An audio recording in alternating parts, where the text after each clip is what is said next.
Heather O'Brien, St. Aelred's Day.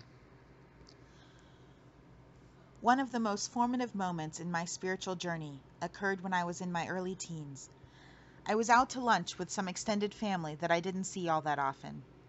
As teenagers often are, I was totally involved in describing every little detail of my life since the last time we had seen each other, and just assumed everyone was as interested in me and my friends as I was. "I'm so excited. I got an A on my history exam. I wrote my essay on. I got to start on the game on Tuesday, and I'm so excited. Michael got a boyfriend. They're so adorable together. Swim season starts next month and practices." And then I trailed off.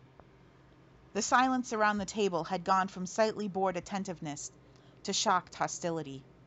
I was asked in soft but strident tones, in deference to the fact that we were in a public restaurant, whether I had misspoken.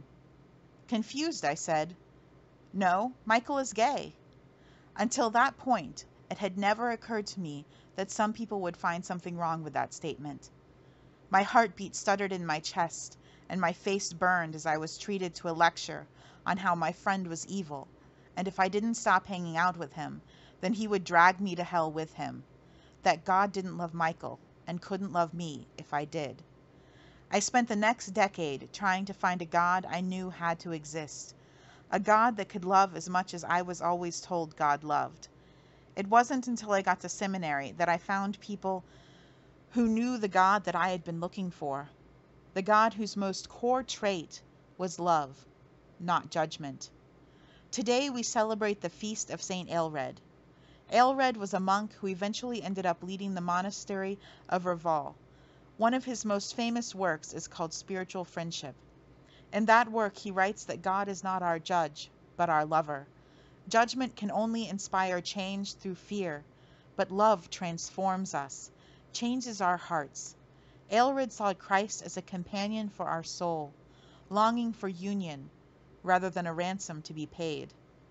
Aelred wrote at length about the ideal relationship of love between Jesus and his beloved disciple John. As one author describes it, Aelred portrays John as striving to hear the heartbeat of God in Jesus, and Jesus showing the secrets of his heart to John.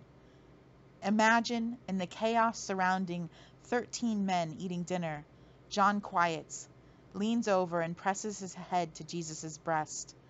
Jesus accepts the show of love and affection as John closes his eyes and allows his heartbeat to begin to echo the one beating against his ear, the one beating in his soul since before he was born. God's grace and love are not forces that must twist and change us into something new and stamp out our true nature in order to reform us. Rather, God's grace and love are a reminder of a memory so old and so basic that it was a part of us before anything else was. Our hearts have forgotten in a world grown loud, like trying to remember lyrics to a favorite song when the radio is blasting music so loud you can't even think. God sent Jesus not to sit in judgment over creation, but rather as a showing of God's love for creation. Through his life and death, Jesus' lifeblood beat out the rhythm of God's heartbeat for all to hear and remember themselves. Though we are often weighed down and may feel like we have cotton in our ears, the beat remains a clarion call to all who would remember, to all who would dance. Ba-dum, ba-dum, ba-dum, ba-dum. But what rhythm is that beat drumming out? What dance is the music of God's heart calling us to? What is the pulse that our inmost being shares with God? Love. In today's gospel reading, we come across Jesus as he was speaking with various religious leaders in the temple. Thus far, they have been trying to trip him up with questions about taxes and resurrection, but he has answered with aplomb every bait thrown his way. Then a scribe who has been listening off to the side comes forward with a question. Which commandment is the greatest of all? Which commandment is the greatest of all? I can just imagine that the bickering crowds quieted, heads turned towards Jesus, and ears strained to hear over the noises of the temple. And Jesus answers with frightening simplicity, love God Love your neighbor as yourself. The scribe recognizes the truth in Jesus' words and replies with sincerity that those two things mean more to God than all burnt offerings and sacrifices. Jesus, who is the epitome of what it means to be human and what it means to be God, shouted the beat of his heart back into a world grown loud with empty noise. Our world is filled with empty noise, dangerous noise, hurtful noise. The shouts of bullies telling teenagers that their lives aren't worth living because they happen to be attracted to the same gender. The insidious whispers of pretenders saying that God could never love you like you are. Abomination. The regular chatter of the indifferent using words like gay to mean bad or stupid or ugly because that's just how people talk. The meaty smack of fist against face because someone dresses differently or walks differently or speaks differently. The cacophony can seemingly drown out the beat of God's heart in the world, in us, and in those around us. But that beat is still there. Ba-dum, ba-dum, ba-dum, ba-dum. Beneath it all, it is the beat that called the world into being. It is the beat that created humankind. It is the beat that drums through all of creation.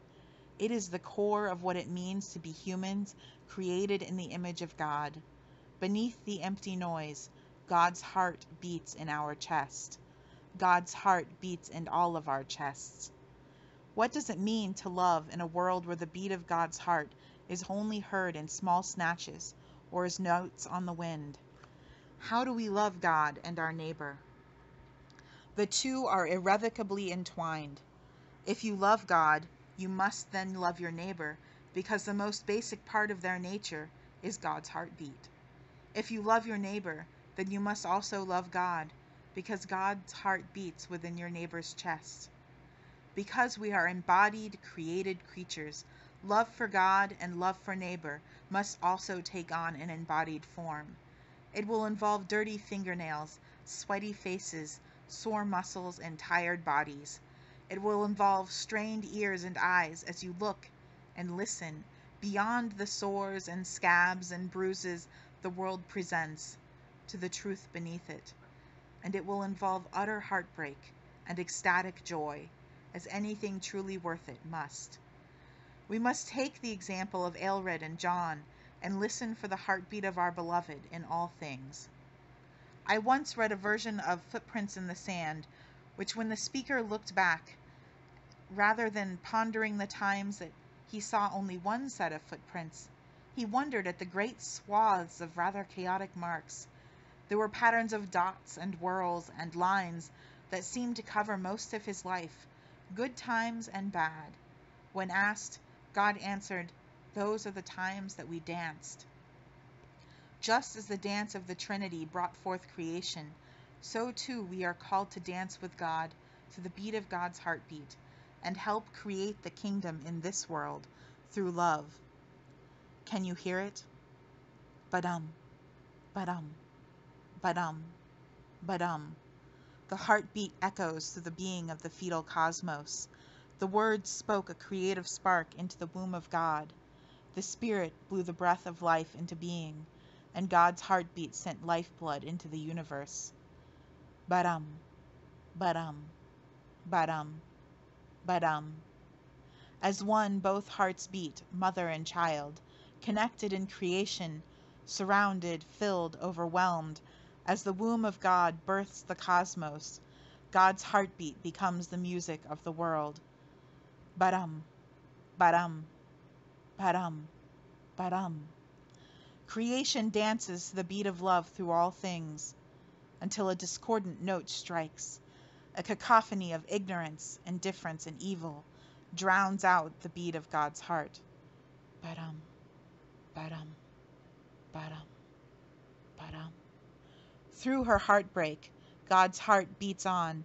Christ is birthed into the world, the strong beat of love, once more resplendent, a tuning fork drawing us in, reminding us of our deepest being, our hearts beating in time with God's. Ba-dum, ba-dum, Baram, baram. The pulse of his light flood, an eternal example, an unending invitation to dance to the music of God's heartbeat, love in the world. Baram, baram, baram, baram.